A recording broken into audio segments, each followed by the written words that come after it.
Bienvenue à toi. Je t'invite, pendant une quarantaine de minutes, à rejoindre une discussion impactante auprès de celles et ceux qui repensent notre relation au vivant. Je suis Manon Sala, j'ai 25 ans et je chemine depuis longtemps pour comprendre le lien systémique entre le bien-être individuel et l'élan du collectif. Alors, es-tu prête à m'accompagner dans ce jeu de pistes afin de semer ensemble les indices vers une nouvelle conscience?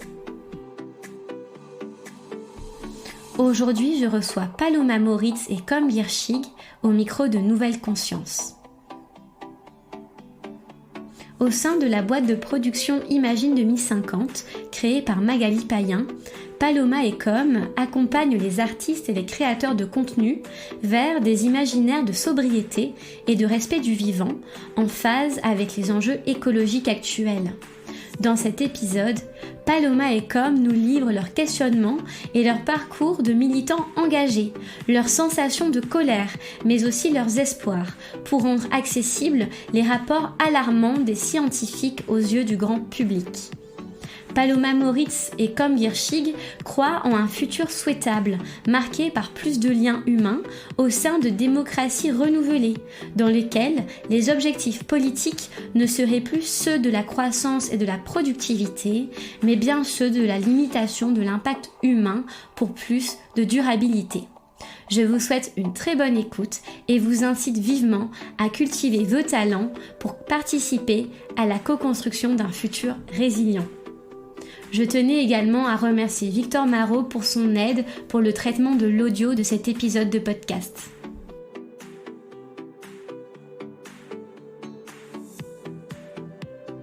Bonjour Paloma Moritz et Com Girchig. Bonjour. Je suis très contente de vous accueillir au micro du podcast Nouvelle Conscience. Merci d'être parmi nous aujourd'hui. Donc aujourd'hui, on est au milieu du jardin naturel de Paris. Donc c'est un endroit qui prête bien à notre discussion, qui va porter sur la protection de la nature, du vivant et vous de votre engagement au sein de cette grande thématique qui nous concerne tous et toutes. Pour commencer, j'aimerais vous proposer de vous présenter l'un après l'autre avec le cœur et en conscience. C'est l'invitation que j'offre à mes invités à chaque fois que je commence une discussion. Donc vas-y Paloma, apparemment c'est à toi de commencer.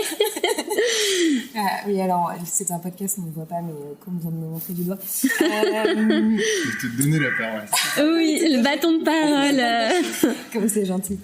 Je n'étais pas tout à fait prête à me présenter avec le cœur et en conscience, mais si je me présente avec le cœur et en conscience, je dirais que que je m'appelle Paloma, que je suis une femme, et que ce qui me pousse et me motive dans la vie, c'est de me dire que j'ai quelque chose à faire avec le monde. Alors moi, ce que j'ai décidé de faire avec le monde, c'est d'être journaliste et réalisatrice. Et aujourd'hui, je suis responsable du pôle écologie d'un média indépendant qui s'appelle Blast. Et donc, mon travail consiste à essayer d'informer au maximum et créer des prises de conscience sur les enjeux écologiques. Pour qu'un maximum de personnes soient formées, passent à l'action, mais aussi comprennent ces problématiques qui sont extrêmement complexes. D'accord, merci beaucoup. Et toi, comment tu ressens? Après une réponse aussi détaillée, un peu le même souci de l'intérêt général m'anime sur ces questions écologiques et tout ça. J'ai pris conscience de ça à peu près en 2015 pendant la COP 21 et en fait au départ moi c'était vraiment un intérêt un peu d'ordre intellectuel, quoi. Ce qui me passionnait avec ce sujet, c'est qu'on pouvait l'aborder sous plein d'angles différents. Donc voilà, j'avais vraiment cet attrait-là. Et puis au fur et à mesure, je me suis engagé dans différents cercles, plus au niveau de l'ONU au départ, et puis après toujours plus proche du niveau français, quoi.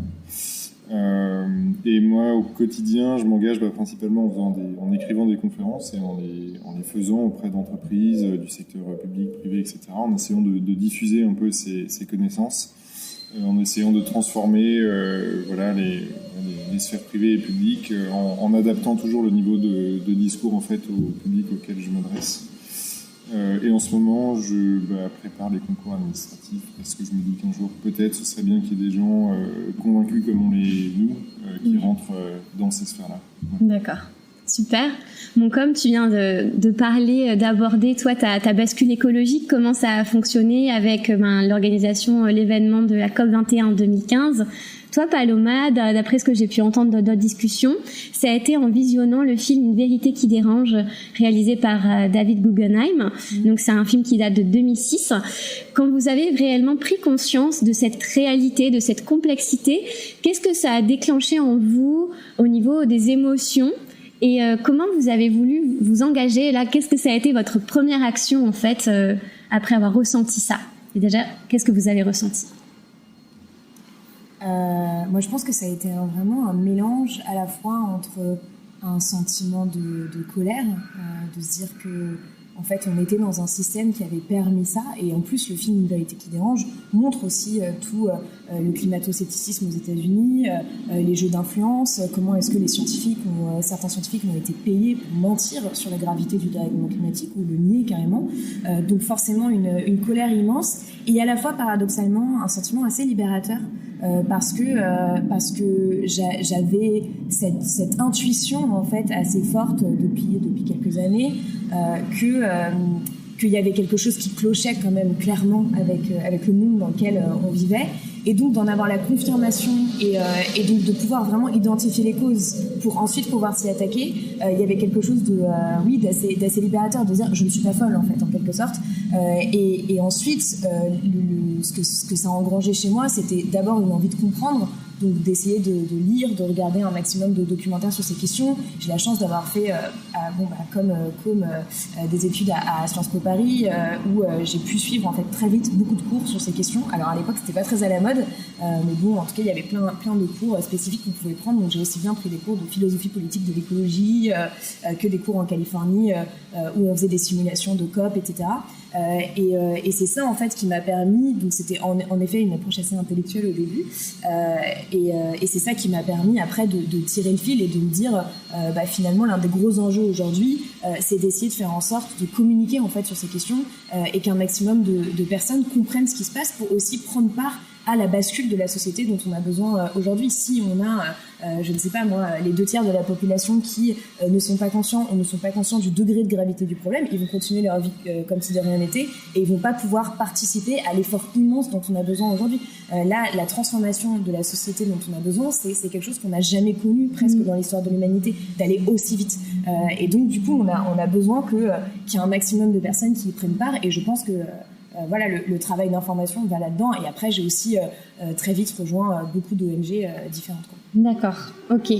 Et toi, par quel levier tu as pris ce sujet? Vraiment, c'est exactement pareil que Paloma sur l'aspect un peu libérateur. En fait, j'ai vraiment eu l'impression que ma vie commençait à prendre du sens à ce moment-là, parce que je trouvais ça passionnant de voir que tant des bouquins de droit, de sociologie, d'anthropologie, de cuisine, de mathématiques, de physique, tout ça en fait pouvait parler du climat, des questions écologiques, et c'était vraiment libérateur, quoi. En fait, c'est un paradigme, quoi. C'est quelque chose dans lequel on rentre, et après on n'a plus vraiment envie d'en sortir. Mais après, progressivement, donc au départ c'était très positif, et progressivement j'ai eu cette espèce d'angoisse d'envie de passer à l'opérationnel. Typiquement, j'ai fait des procès sur la 5G.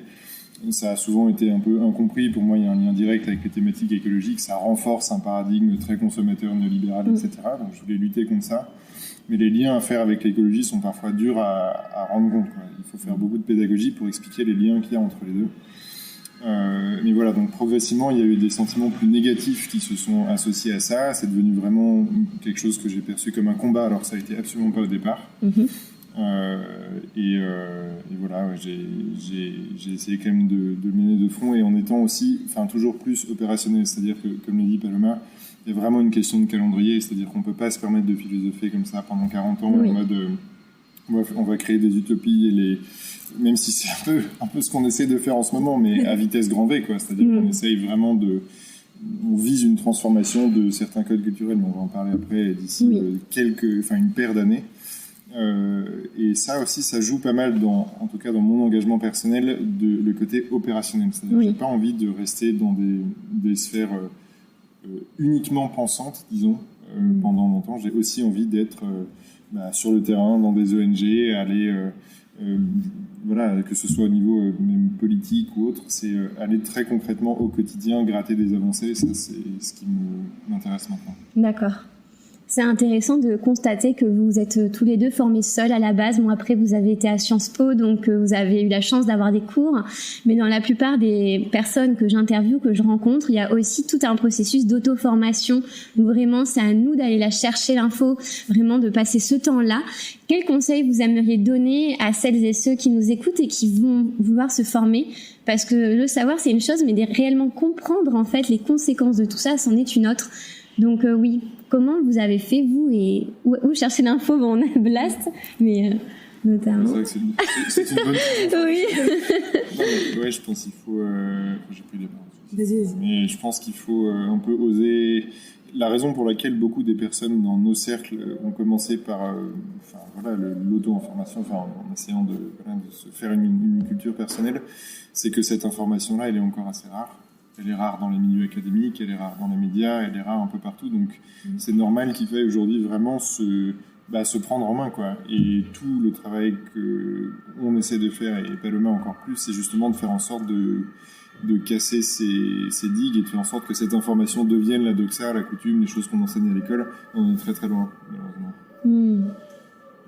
Alors, les choses sont quand même un petit peu en train de bouger, mais beaucoup trop doucement. Mais on le voit avec l'appel qu'il y a eu des étudiants d'AgroParisTech ou de HEC ou de Polytechnique qui demandent en fait à être formés sur ces enjeux. Il y a un rapport qu'a rendu le climatologue Jean Jouzel il n'y a pas longtemps au gouvernement en demandant à ce que l'enseignement supérieur prenne en compte ces enjeux.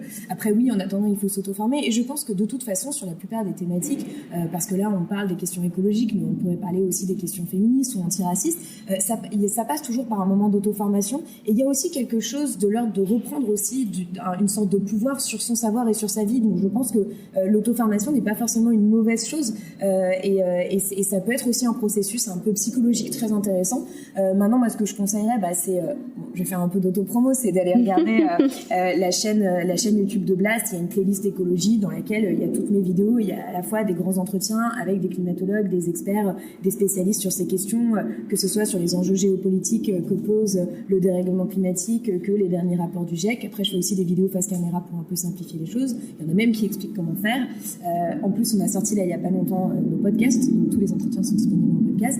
Et après, il y a Bonpote qui est un super site et qui a aussi un compte Instagram qui vulgarise très très bien ces questions. Il y a le média qui s'appelle vert.eco, il y a Socialterre, il y a Reporter. Je cite exprès que des médias indépendants parce que je pense qu'ils font un travail remarquable et que c'est important aussi de le mettre en avant et que ces médias en fait gagnent en force, en notoriété pour aussi influencer de plus en plus les médias dominants en quelque sorte, ceux qui font le plus d'audience et on voit en fait que c'est déjà en train d'être le cas et que les médias aujourd'hui et notamment avec ce qui est en train de se passer aujourd'hui se rendent compte qu'il y a vraiment un gros problème sur la formation des journalistes. Il y a pas longtemps je suis intervenue sur BFM TV et une des personnes qui me recevait m'a dit vous vous rendez compte, on n'a pas de journaliste écologie, on parle de la première chaîne d'information la plus regardée par les Français. C'est absolument pas normal. Et c'est pour ça qu'on se retrouve parfois aussi avec des scènes du type Don't Look Up sur cette chaîne parce que les journalistes ne savent en fait pas de quoi ils parlent. Alors que en fait c'est l'enjeu qui conditionne tous les autres. Oui, mais c'est intéressant. On est vraiment dans cette transition, vraiment dans cette bascule qui est possible où on voit qu'il y a le monde d'avant qui reste dans ses fonctionnalités, ses modalités de pensée, et puis une jeunesse, bon, ça ne concerne pas tout le monde, et également des adultes qui savent, qui n'ont aucune connaissance et qui pourtant s'y intéressent. Ben, toi, Paloma, tu vas régulièrement de plus en plus, tu disais ces dernières années, sur des plateaux télé de chaînes publiques. Donc ça prouve qu'il y a un réel intérêt quand même autour de cette formation, de ces enjeux-là. Oui, mais malheureusement, c'est encore beaucoup trop cantonné à quelque chose qui relèverait de la rubrique du petit sujet. C'est-à-dire que les seules fois où j'ai été invitée sur BFM TV, c'était pour parler une fois des inondations et une autre fois des canicules. En fait, on devrait parler des enjeux écologiques en permanence puisqu'ils touchent à tout. Là, cet hiver, on risque d'avoir une pénurie de gaz et d'électricité. Ce sont des enjeux écologiques. Et en fait, la raison pour laquelle on se retrouve dans cette situation, c'est aussi parce qu'il y a un certain nombre de mesures qui n'ont pas été prises et qu'il y a un certain nombre d'experts sur ces questions qui n'ont pas été écoutées, en fait. Et que tout toutes les mesures structurelles que demande le GIEC pour faire face à l'urgence écologique, en fait, il faut les appliquer dès maintenant. Mais pour ça, il faut aussi qu'il y ait un débat de société autour de ça et donc qu'on puisse avoir des débats sereins sur les plateaux télé où justement on va discuter de comment peut se passer la rénovation thermique des bâtiments, comment est-ce qu'on invente les métiers de demain, etc. Et en plus, ce serait passionnant. Donc ils ont vraiment tout à y gagner. Malheureusement, aujourd'hui, c'est plus de l'ordre de c'est de pire en pire. Vous voyez, on atteint des records de température. Bah oui, ça fait 50 ans qu'on vous le dit. Oui. Merci. Oui. Ouais, c'est pas du tout une vision sur le long terme. En fait, les écolos sont souvent invités en mode pompier, c'est-à-dire devant les conséquences une fois qu'elles sont là, etc. Et après on leur reproche d'être pessimistes, etc. Parce que quand on les invite sur des plateaux à ce moment-là, en général, l'ambiance c'est pas tip-top, quoi. Donc c'est vrai qu'il faudrait les inviter plus même dans les rubriques économie par exemple, quand il s'agit de parler du tissu industriel français. Bon, c'est une rengaine médiatique de dire que la France s'est désindustrialisée, ce qui est vrai. Et ce serait intéressant d'avoir des écolos sur ces plateaux-là pour dire comment la réindustrialiser, quelles sont les filières à mettre en œuvre pour demain, etc. Et pour l'instant, honnêtement, c'est pas vraiment le cas. Et comment expliquer cette désinformation en fait autour de toute cette complexité systémique de l'écologie, de la nature, de notre lien à l'environnement? Est-ce que vous pourriez un peu nous dire les rouages qu'il y a derrière? Parce que je pense que tout le monde n'est pas au courant en fait de comment fonctionne le tissu médiatique. Ça, c'est une question qui est vraiment oubliée. Moi, j'y répondrais d'un point de vue strictement économique, c'est qu'il y a des pertes à court terme pour faire cette transition à court terme. Et le court terme est en général l'unique visée du modèle économique. Ça fait que ces discours-là sont volontairement écartés des chaînes médiatiques. Je pense que c'est vraiment lié à un système, c'est-à-dire que malheureusement, quand on a vu ce qui s'est passé aux États-Unis avec la concentration des médias, avec l'émergence de Fox News, etc. Et en fait, il s'est passé peu ou prou la même chose quelques années après en France. Aujourd'hui, on a en fait les chaînes d'information en continu qui font un peu la loi sur l'information. Donc je le disais, BFM TV est la chaîne la plus regardée par les Français et paradoxalement, c'est la chaîne dans laquelle les Français ont moins confiance. Donc on voit tout le problème dans lequel on est aujourd'hui, c'est prouvé par plusieurs études. Et donc on a en fait des chaînes d'information en continu qui ne font que commenter l'actualité en permanence, donc qui sont en fait un peu le nez collé à la page, et donc ils sont jamais en train de décoller le nez de la page, et il faut toujours qu'il y ait une nouvelle info ou quoi que ce soit. Et en plus, ils essaient de minimiser les coûts, donc ils vont préférer inviter des toutologues, des pseudo-spécialistes qui viennent facilement, qui sont souvent disponibles, etc., et qui vont avoir des débats sincèrement plus ou moins intéressant sur les plateaux télé. Et on a aussi le développement de chaînes comme CNews qui en fait on construisent leur modèle économique sur le fait de faire le buzz, sur le fait de déranger entre guillemets, et donc en invitant des climato-sceptiques, etc. Et donc on se retrouve en fait avec cette espèce de course à l'audience qui n'a plus aucun sens, où en fait les journalistes se disent mais c'est ça que veulent entendre les Français, alors que on le voit bien, BFM TV est la chaîne dans laquelle les Français ont moins confiance, donc c'est pas ça qu'ils ont envie d'entendre. Et donc on est dans un modèle économique qui est complètement verrouillé en quelque sorte. Après, c'est vraiment lié à la concentration des médias, c'est aussi lié au manque de formation des journalistes, et c'est aussi lié au manque de moyens qui fait que les journalistes n'ont pas de temps pour enquêter, pour vraiment réfléchir, etc. Et donc du coup, ils vont pas prendre le temps d'éplucher tel ou tel rapport, et donc ils vont toujours regarder le problème par le petit bout de la lorgnette et jamais vraiment être capable de dézoomer. Il y a des journalistes qui sont capables de le faire aujourd'hui. Je pense notamment par exemple sur France Info. France Info fait plutôt un bon travail sur ces questions-là.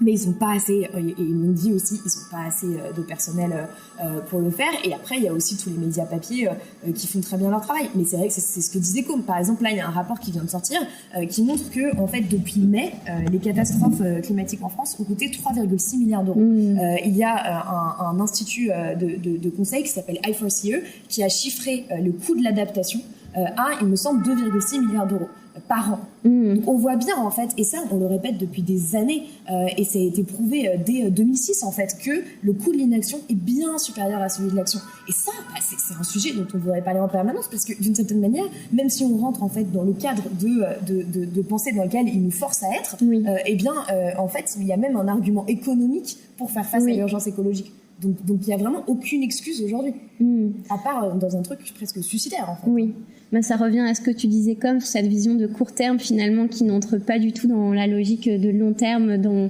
laquelle on devrait s'inscrire.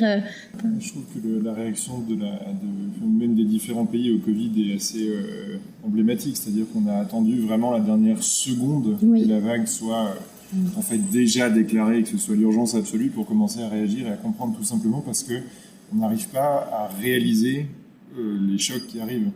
Et typiquement, pourquoi est-ce que quand le rapport Stern est sorti en 2007 en disant que le coût d'une action est supérieur au coût de l'action, c'est juste que même si le différentiel de coût entre les deux était d'un facteur 10, si ça coûtait 10 fois plus cher de se prendre les conséquences dans la tête plutôt que de s'adapter, même si ça avait été ce rapport-là, on l'aurait toujours pas fait, tout simplement parce qu'on n'arrive pas à voir les choses avant qu'elles arrivent très concrètement. Et ce qui se passe en ce moment avec ces canicules, ces inondations, ces incendies, c'est juste que tout ça a été complètement prévu vraiment par les différents rapports du GIEC, et il n'y a pas besoin d'attendre la dernière version pour le voir. Mais c'est juste que c'est impossible à réaliser, c'est impossible à concevoir, et c'est là où on voit vraiment les limites d'un système dans lequel le court terme prime. Oui, ce sont des biais cognitifs qui nous floutent la réalité. Pardon si je peux ajouter une chose bien sur sûr. Les médias. Faire face à l'urgence écologique aujourd'hui demande de remettre en question un système qui est le capitalisme néolibéral et qui oppresse le vivant sous toutes ses formes. Et de repenser une autre forme de société. Et en fait, ça va changer en quelque sorte les privilèges, la vie d'un certain nombre de personnes. Et le problème, c'est qu'aujourd'hui, la plupart des médias, et on l'a vu avec les Gilets jaunes, ne défendent pas, malheureusement, l'intérêt général dans leur façon de couvrir l'actualité. Parce que, par exemple, ils n'ont pas vu arriver le mouvement des Gilets jaunes. Il y a toute une question aussi de la sociologie des journalistes, etc. Et donc, du coup, ils n'ont pas envie finalement d'aller au cœur du problème, parce que ça remet en question beaucoup trop de leurs croyances, et que je pense que à la fois il y a quelque chose de systémique, mais à la fois il y a quelque chose d'individuel, et c'est que chaque journaliste doit aussi remettre en question les croyances sur lesquelles il a fondé toute sa vie. Donc il peut y avoir quelque chose aussi qui ébranle complètement. Bien sûr, oui, une identitaire finalement, vraiment à nos racines, de la façon dont on vit, on mange, on consomme. Justement, l'une de vos missions et de vos missions en commun, c'est au sein d'Imagine 2050, qui est une boîte de production créée par Magali Payen, c'est de créer de nouveaux imaginaires et de montrer que s'acheter un SUV et partir en vacances à l'autre bout de la planète pour un week-end, ce n'est pas une réalité naturelle, mais que c'est construit. Donc vous, comment vous vous y prenez? Parce que pour donner envie, comment susciter l'envie de cet engagement, alors que comme tu disais, comme tout à l'heure, lorsqu'on intervient en tant qu'écolo, c'est pour susciter une réalité qui va mal et qui s'apparente plutôt à de la dystopie. Donc comment susciter l'envie d'aller vers plus de sobriété et de connexion à la nature et à nous-mêmes, en fait? On va en parler peut-être un peu longuement, mais il y avait un fait d'actualité qui m'avait pas mal intéressé, c'est quand il y a eu un scandale parce que les mairies écolos ont refusé de proroger les subventions aux aérodromes en disant, je sais plus quelle mairie c'était, en disant il faut arrêter de faire de l'aviation un rêve pour les enfants. Oui. Et beaucoup de personnes avaient trouvé ça absolument scandaleux parce que ces subventions aidaient des enfants notamment défavorisés à accéder à ce type de loisirs, si on peut appeler ça comme ça.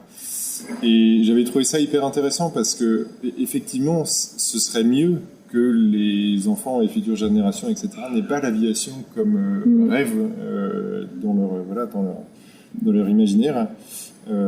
Et pour moi, ça a été un petit peu un déclic à ce moment-là. J'ai compris que les finances publiques pouvaient aussi avoir une influence sur la construction des rêves, et c'était pas uniquement. Il y a beaucoup évidemment la culture, les séries, les films, les livres, on va en parler. Mais il y a aussi la façon dont l'argent public est dépensé et la façon dont les loisirs sont mis en avant devant les élèves, les citoyens, disons, d'une région administrative. Et ça, pour moi, ça a été un premier déclic, cet événement-là. C'était nouveau. En fait, toute la question de faire rêver par rapport à l'avenir, c'est aussi de se poser en opposition par rapport à l'avenir qu'on nous vend aujourd'hui. C'est-à-dire que, en fait, ce qu'on essaie de montrer dans la conférence, c'est qu'il y a un peu 3 types d'imaginaire sur l'avenir. Il y a l'imaginaire des 30 glorieuses, donc celui dans lequel on est, et qui nous mène vers un monde à entre 2,7 et 3,2 degrés. Donc c'est un monde dans lequel, par exemple, la canicule la canicule de 2003, et en fait celle qu'on est en train de vivre aujourd'hui, qui commence quand même beaucoup à lui ressembler, en fait on en aura tous les 2 ans. Il va y avoir des catastrophes gigantesques et énormément de souffrances en fait partout dans le monde, énormément de morts, de personnes sur les routes. Enfin, c'est de ça dont on parle. Et malheureusement, du coup, c'est un monde dans lequel les films qu'on voit qui montrent des scénarios absolument catastrophiques prennent vie et ne sont plus des fictions. Et ensuite, il y a l'imaginaire alternatif à ça qui est l'imaginaire techno-optimiste. Donc, en gros, c'est la technologie à elle seule va nous sauver. Et face à ça, il y a l'imaginaire de sobriété. Et en fait, donc dans l'idée de en fait faire mieux avec moins. Et ce que montrent tous les rapports du GIEC, c'est qu'il y a énormément de co-bénéfices à la sobriété. C'est que la sobriété va nous permettre d'être en meilleure santé, de vivre mieux, de vivre plus longtemps, de réduire les inégalités, etc., etc.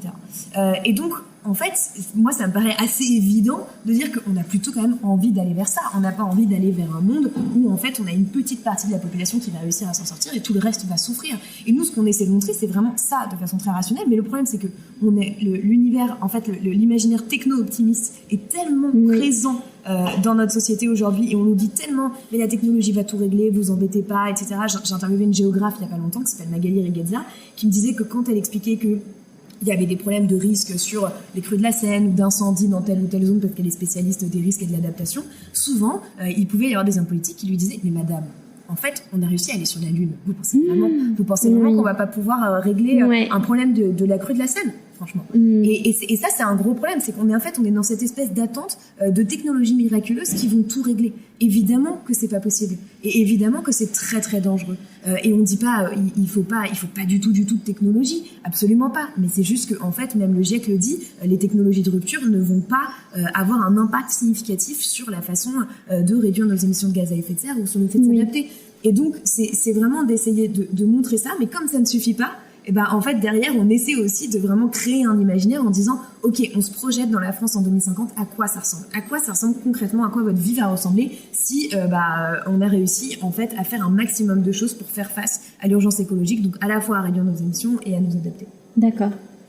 Oui, c'est vraiment... Ce qui est intéressant, je pense, dans cette conférence, c'est d'essayer de favoriser l'acceptabilité sociale d'une sobriété qui, aujourd'hui, est vécue vraiment comme une contrainte, vécue comme une réduction d'horizon, etc. Et nous, ce qu'on essaie de faire, c'est de montrer que, comme tu l'as dit, voilà, ça peut être désirable à plein de points de vue, la santé individuelle, la coopération, le renouveau démocratique, tout ça, on essaie de l'aborder. Et on essaie aussi de montrer qu'il y a vraiment un peu un choc des titans, disons, entre ces deux paradigmes donc, qui remplacent l'imaginaire des Trente Glorieuses. Il y a l'imaginaire techno-solutionniste d'un côté et l'imaginaire sobre de l'autre. Et en gros, ils ne se battent pas à armes égales. Pour l'instant, l'imaginaire techno-solutionniste est clairement mis en avant, largement subventionné. C'est le paradigme dominant qui est vraiment, qui infuse en fait toute la classe politique. Même, on le voit avec le pouvoir d'Elon Musk et de Jeff Bezos. Exactement. C'est clair. Et on donne l'exemple du président américain, par exemple, qui se pavane dans un énorme Hummer électrique en disant ça c'est la transition, alors que évidemment, voilà, ça va pas le faire en fait. Oui. Ce qu'on essaie de montrer avec cet imaginaire techno-solutionniste, c'est d'une part qu'il est largement catalysé par énormément de production culturelle, et aussi que physiquement l'équation passe pas. C'est-à-dire que si cet imaginaire-là se répand, ne serait-ce que dans les pays occidentaux, déjà ça passe pas en termes de consommation de ressources, de minéraux, d'eau, d'énergie. Il faudrait couvrir la France entière, par exemple, de dispositifs de captation d'énergie pour pouvoir l'alimenter, ce modèle-là, donc ça tient pas. Et on dit, du coup, il faut essayer d'alimenter l'imaginaire de sobriété, mais ça, pour l'instant, en fait, on essaie de trouver des productions, des films, des séries, etc., mais ça se compte sur les doigts d'une main, en fait. Oui. C'est très, très maigre, ou alors c'est très confidentiel. C'est-à-dire qu'il n'y a pas les bons canaux de diffusion. D'accord. Et à quel public s'adressent ces conférences, en fait? On vous invite, on fait appel à vous, ou c'est vous qui allez démarcher, en fait, les publics cibles?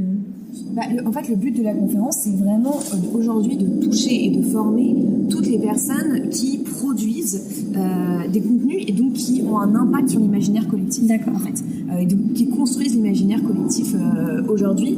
Donc ça peut être aussi bien des médias que des acteurs culturels, des personnes qui écrivent des romans, des pièces de théâtre, des scénarios de films, des réalisateurs, des réalisatrices, etc.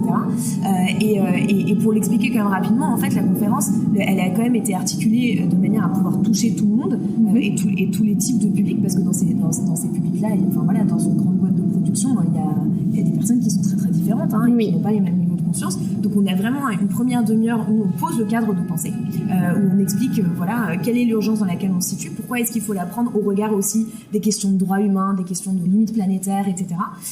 Et ensuite on déroule justement toute cette question des trois imaginaires, et dans la troisième partie, on fait vraiment un focus sur la sobriété et on dit voilà concrètement par exemple voilà si vous faites une scène de série où il va y avoir un repas, bah voilà à quoi pourrait ressembler ce repas, voilà comment est-ce que vous pouvez vous faire voyager vos personnages différemment pour créer aussi justement des nouveaux imaginaires, des nouvelles envies, en disant bah oui c'est tout à fait possible en fait aujourd'hui de voyager en Europe en prenant le train ou le bus. Moi je le fais depuis des années, bon ça prend un peu plus de temps mais ça donne aussi un autre rapport au voyage et en fait c'est aussi bénéfique et c'est vraiment de montrer toute cette question, c'est ce que disait Combe, des liens sociaux, des liens humains, des questions démocratiques et ça c'est vraiment essentiel. En fait on va avoir des chocs, on le voit déjà aujourd'hui, qui vont être de plus en plus violents. Il faut le dire, il faut être lucide par rapport à ça, même si ça me fait mal au cœur de le dire et que j'aimerais avoir tort.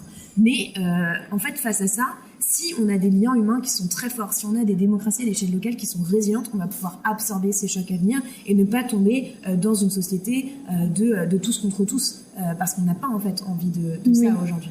D'ailleurs, il y a un gros volet dans la conférence qui parle de l'adaptation et qui essaye là aussi de décrire des imaginaires d'adaptation différents. Et pour l'instant, les imaginaires majoritaires, c'est les imaginaires de bunkerisation, c'est-à-dire en gros se terrer tout seul dans son blocos et attendre que ça passe, ou les imaginaires, on a appelé ça d'Arche de Noé, c'est-à-dire essayer d'être sur quelque chose de mobile pour fuir les catastrophes là où elles arrivent, et voilà, il y en a d'autres. Aujourd'hui, il y a un yacht par exemple gigantesque qui s'appelle Somnio et qui propose en fait aux ultra riches, donc c'est des appartements qui sont à peu près à 11 millions d'euros pour le premier prix, et qui disent vous pouvez vivre loin des pandémies, risques et autres crises mondiales, donc c'est dit quand même très concrètement, et il y a même des armes en fait autour du yacht. Et là, il est en train d'être construit, ça va être le plus grand yacht au monde. Et en fait, des imaginaires comme ça, il y en a plein. C'est exactement, c'est hyper intéressant, c'est exactement ça. Et ce qu'on montre donc, pareil, face à cet imaginaire-là, c'est qu'on manque d'imaginaire, d'adaptation sobre, mais à la limite c'est même pas le sujet, la sobriété c'est plus pour les questions de réduction d'impact, etc. Mais on voit que les imaginaires alternatifs à ça, d'adaptation, voilà, de création de résilience locale notamment, sont extrêmement pauvres, et notamment tu allais travailler sur la vallée de la Roya où on prend un peu cet exemple-là pour dire que voilà, en fait spontanément il y a de la résilience qui se met en œuvre, mais pour l'instant elle est très peu pensée, quoi. Elle est très peu anticipée, et on s'amuse un peu notamment de la Croix-Rouge qui propose des katakits, une sorte de sac à dos rempli avec du PQ et des fourchettes, où en gros on dit c'est un peu sommaire, quoi. Pour l'instant il n'y a pas beaucoup l'adaptation n'est pas du tout prévue, et c'est d'ailleurs ce que tu disais juste avant avec l'histoire de l'estimation à 2,6 milliards, je sais plus, par exemple, aussi pour l'adaptation en France, qui n'est pas mise en œuvre pour l'instant, et c'est quand même une goutte d'eau dans un budget public, quoi. Oui. Donc, c'est dommage. Et vous, en prenant votre exemple personnel, comment vous avez vécu cette déconstruction ? Vous n'avez pas l'air malheureux en tout cas. Enfin, ça a été. Tu parlais de voyage, mais voilà, comment ça a cheminé en vous, et vous le vivez bien au quotidien. Une fois que les plaies sont refermées, ça va, mais il y a toujours un moment où, typiquement, le moment où on devient végétarien, il y a un peu des frictions dans notre entourage, ça c'est clair. Enfin, je me souviens, dans ma famille, ça n'a pas été facile. Mais une fois que la chose est stabilisée, ça va mieux. Après, l'imaginaire du voyage, c'est vrai, quand on a entre 20 et 30 ans ou entre 20 et 40 ans, c'est difficile de se dire qu'on va plus prendre l'avion, parce que tout quand on a la chance déjà de pouvoir voyager par avion, l'imaginaire du voyage est quand même vraiment basé dessus, quoi. Et donc, il y a toujours des choses qui sont assez difficiles. Mais le fait d'être aussi dans des univers très écolos fait qu'on en parle entre nous et que ça passe mieux, quoi. C'est le fait de ne pas être seul face à ça qui aide. Ouais, je suis assez d'accord. C'est-à-dire qu'à la fois, moi, je me sens en fait alignée, et c'est l'une des choses les plus importantes pour moi dans ma vie. Et en plus, j'agis, donc ça me permet de ne pas rester dans ce sentiment d'impuissance et de ne pas trop déprimer face à ce monde qui est quand même vraiment de plus en plus absurde. Et à la fois, c'est vrai que c'est pas toujours facile, parce que moi, je me sens souvent, en fait, quand je sors de certains environnements qui sont très sensibilisés à ces questions, je me sens vraiment en décalage. J'ai l'impression que de vivre dans un univers parallèle par rapport aux autres personnes, mais le problème, c'est que, en fait, c'est eux qui vivent dans un univers parallèle et c'est moi qui vis dans la réalité. Je dis pas ça pour me vanter, c'est juste parce que je lis les rapports scientifiques et que je sais. Et donc, en fait, dans ces moments-là, on a toujours l'impression d'être, la personne un peu différente, qui prend pas l'avion, qui mange pas de viande, qui parle tout le temps de ces questions un peu marginales, alors qu'en fait, on devrait être la majorité. Et c'est vrai que tu parlais, des trucs avec les familles. Moi, Ça m'arrive parfois de partir en vacances avec ma famille et je suis la seule qui va prendre le train, le bateau pour essayer de les rejoindre quelque part parce qu'ils vont en Espagne et puis tout le monde prend l'avion et me dit haha, dis donc, t'as mis 12 heures.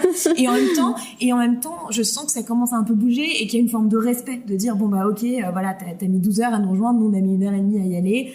Et en plus, quand je leur raconte mon voyage, je dis mais c'était super, j'ai adoré, etc. Du coup, ça commence à bouger, mais c'est vrai que parfois c'est violent et c'est clair qu'aujourd'hui, moi quand je vois toutes les images d'incendie là ces derniers temps, tous les records de température, il y a clairement des moments où j'ai envie de pleurer et à la fois aussi où j'ai une colère immense parce que je me dis mais c'est pas possible. On le savait, on l'a dit, on le dit depuis 50 ans. Et pourquoi est-ce qu'on nous a pas écoutés? Et pourquoi on a encore en fait, des plateaux télé avec des débats à ce niveau-là? C'est pas normal. On devrait déclarer l'état d'urgence, en fait. Et pourtant, en fait, on continue comme si de rien n'était. Et on a un porte-parole du gouvernement qui dit aux Français de baisser leur clim. Enfin, c'est une blague, en fait. Oui, bien sûr. Et la nouvelle première ministre de l'écologie, qui dit d'éteindre les lumières, d'arrêter d'envoyer des mails rigolos à ses copains, voilà, qui s'adressent aux jeunes.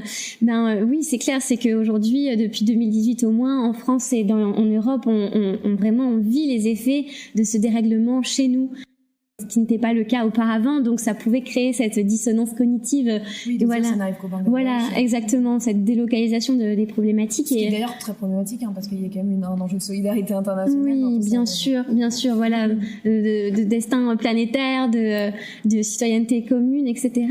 Et comment réagissent vos publics quand vous leur dites ça? Est-ce que vous sentez un peu un ennui ou au contraire un intérêt, une curiosité? Vous vous sentez comment parmi eux?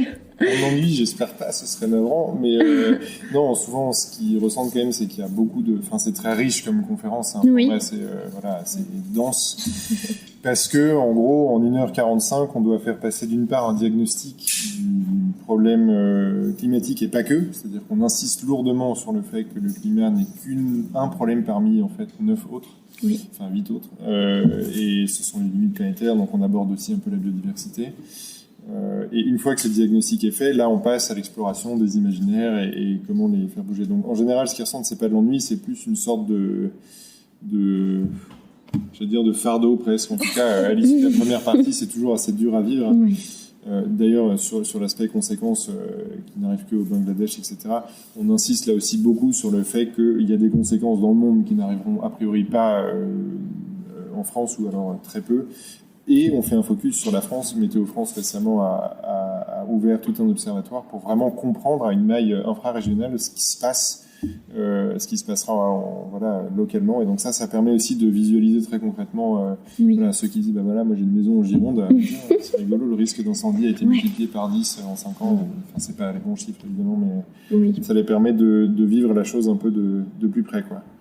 Et donc de l'intérêt et surtout en fait de l'enthousiasme. C'est-à-dire quand on donne un peu les clés pour évoquer la sobriété de façon différente, parler de la sobriété via les intrigues des séries et films, via les comportements des personnages, on en a parlé, ou via les décors dans lesquels les personnages évoluent. En fait, ça nourrit pas mal d'enthousiasme. Ils voient que c'est pas si compliqué que ça, et que surtout, ça fournit des ressorts, des ressorts narratifs très variés. Donc ça, on est content pour l'instant. Ça marche bien. Ouais, on voit que ça inspire beaucoup parce que on n'a pas l'habitude de parler de ces questions-là en termes d'imaginaire. Donc souvent, le fait qu'on offre un cadre de pensée en disant ok, 30 glorieuses, technosolutionnisme, sobriété, en essayant d'être le moins caricatural possible, évidemment, déjà les gens se disent ah oui, ok, je me retrouve en fait dans cette forme de classification. Je me rends compte que j'ai toujours imaginé le futur de façon technologique, que je me suis dit quand j'étais petit, je verrais des voitures volantes dans la rue, que ça me semblait normal, etc. Et je questionne en fait derrière ça le fait que ce soit désirable. Et après, je pense que ça inspire pas mal parce qu'on essaie aussi de montrer à quel point les séries, les films, les romans conditionnent notre façon de voir le monde, notre façon d'être au monde, et que en fait ça peut aussi se changer.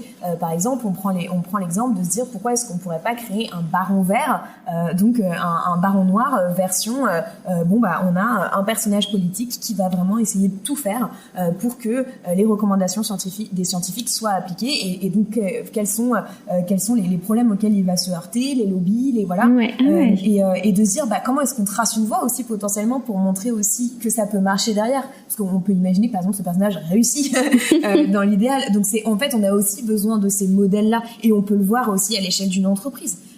Donc il y a vraiment 1000 histoires à inventer, à raconter. Et parfois, c'est là où on voit, et je pense que finalement, la technologie et les réseaux sociaux nous bloquent aussi beaucoup là-dedans parce qu'on a peu de temps où elle lève un peu le nez. Mais là où c'est vraiment très très important de réactiver notre imagination. Là, on a besoin d'un maximum de personnes qui ont un maximum d'imagination pour imaginer l'avenir de façon plus désirable que ce qu'on nous vend.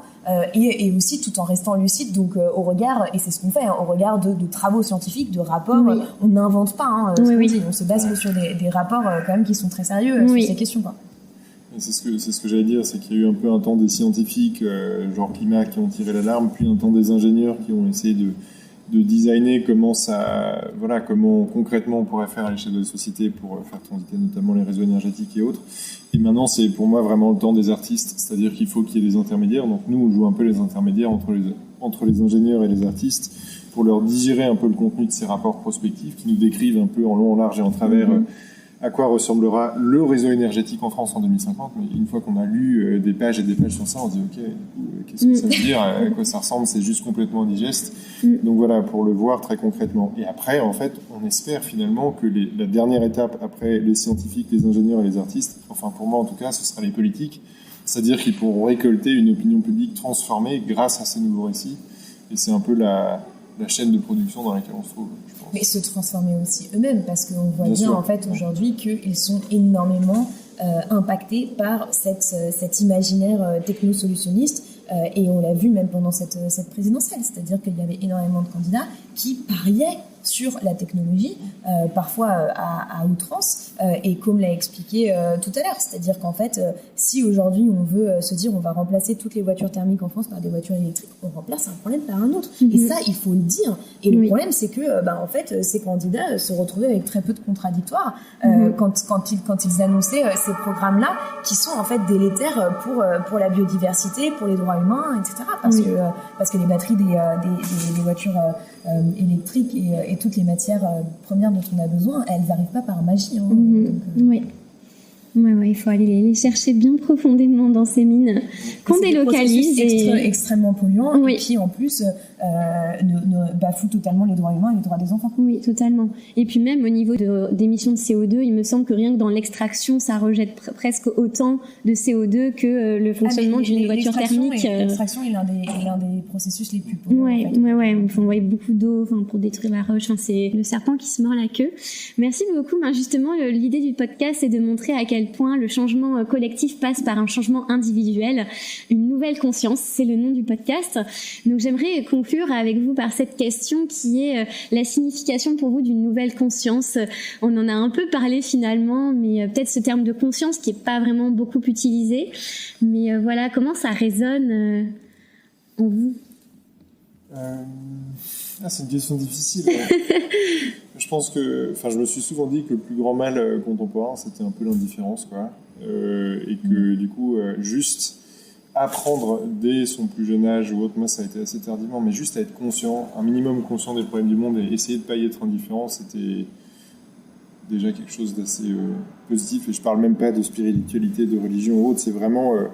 il n'y a pas besoin forcément d'être fonctionnaire, de servir l'intérêt général et tout ça pour servir l'intérêt général. Il suffit de cultiver une culture de la non-indifférence, je ne sais pas comment on peut dire, mais j'appellerais ça du coup une culture de la conscience. Et ça, je pense malheureusement que c'est pas très très à la mode. Donc voilà, essayer de cultiver ça notamment par des podcasts, c'est très très louable. Je suis complètement d'accord avec toi. Comme moi, l'indifférence, c'est une des choses qui me fait le plus peur. Je pense que après, ça passe par trouver un juste équilibre. C'est-à-dire que il faut pas non plus trop se culpabiliser. On sait aujourd'hui qui sont les principaux responsables du problème dans lequel on est. Et ce sont principalement les multinationales pétro-gazières, les grandes entreprises polluantes et les politiques par leur inaction. Alors évidemment, on peut faire des choses à notre échelle, et je dis absolument pas le contraire, mais il faut quand même remettre ça dans un contexte. Et en fait, moi, je pense que le fait de faire des choses à notre échelle relève d'une forme justement de résistance, de dire en fait on est réellement vivant et on ne va pas être victime de ce système. Et on vit dans une société donnée, malheureusement, donc nos marges de manœuvre sont limitées, mais en fait on en a plein. Et on peut tout à fait résister à son échelle. Et on peut résister en essayant de se poser la question pour tout ce qu'on fait, quel est le monde auquel je contribue à travers mes actions, que ce soit dans ses actes d'achat, que ce soit dans sa manière d'être aux autres, l'autre. Je pense que c'est très important aussi, voilà, de sa manière d'être avec soi-même, hein, d'apprendre à s'aimer, mais aussi dans sa manière, dans ce qu'on fait dans sa vie. Et peut-être l'une des premières choses à reconsidérer, et je le dis pour les personnes privilégiées, parce que je sais qu'il y a énormément de personnes qui peuvent pas le faire, mais c'est son métier. En fait, c'est qu'est-ce qu'on fait dans la vie. Je veux dire, aujourd'hui, notre travail constitue en fait malheureusement la majorité de notre temps, de nos journées. Donc autant faire un travail qui contribue à créer cette autre société dont on a besoin et qui est déjà en fait dans le futur en quelque sorte. Et plutôt que de faire un travail du passé. Et donc moi j'ai envie d'interpeller un peu toutes les personnes qui sont dans cette situation qu'on appelle de dissonance cognitive, donc qui vont à la fois trier leurs déchets, donner de l'argent à une association, et qui derrière vont travailler pour une entreprise très très polluante. Ça marche pas, ça marche plus en fait. Et surtout, souvent, ce sont des personnes qui ont les moyens matériels de changer. Et je sais que c'est difficile psychologiquement, mais aujourd'hui, il y a plein de structures pour accompagner ça. Donc pour moi, c'est ça aussi la nouvelle conscience, c'est de se dire, en gros, j'essaie, par ma façon d'être au monde, de contribuer à la construction de cette autre société dont on a besoin. D'accord. Merci beaucoup. Comment on peut vous suivre, vous retrouver pour continuer à s'informer ? Moi, je suis pas beaucoup sur les réseaux sociaux, mais LinkedIn, ça va. Sur LinkedIn, oui. Instagram et Twitter, etc. Mais je suis pas très actif. Voilà, j'espère écrire un livre bientôt et puis ce sera le meilleur moyen de me suivre quelque part. Voilà. D'accord, en soutenant, en achetant ton livre. Voilà. Super. Je le publierai, je le partagerai au moment de sa sortie. Super. Moi aussi, j'ai un compte Twitter, un compte Instagram, un compte LinkedIn. Et sinon, la meilleure manière de me suivre, c'est d'aller sur la chaîne YouTube de Blast, de regarder la playlist écologie, ou sinon d'aller sur le site de Blast, blast-info.fr. Ouais. Il y a une rubrique écologie. Et on peut faire des dons aussi. Voilà. À Blast. Et c'est vrai, alors merci de le rappeler. C'est un média indépendant, on compte sur vous. Ouais, Blast est un média indépendant, donc on dépend vraiment que des dons et des abonnements. Aujourd'hui, on arrive à en vivre, mais c'est évidemment toujours un petit peu compliqué d'imaginer l'avenir. Donc plus vous serez nombreux à nous soutenir, mieux ce sera. Et je précise que en fait, c'est tout à fait possible de donner 5 € par mois ou de faire même juste un don ponctuel de 10 €. Enfin, chacun participe en fonction de ses moyens, mais c'est ça qui nous permet aussi de préserver notre indépendance et de faire tout ce qu'on fait. Super, bravo à vous et merci encore. Merci beaucoup.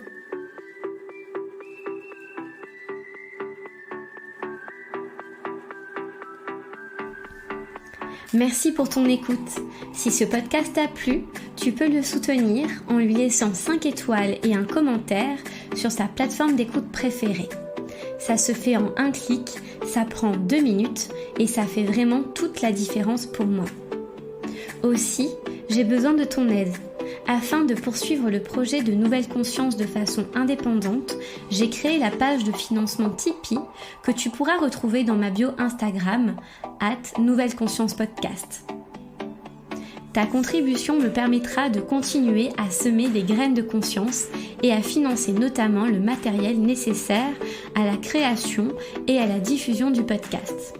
Cela fait maintenant plus d'1 an que je me suis lancée dans cette aventure et c'est grâce à toi qu'elle pourra se poursuivre.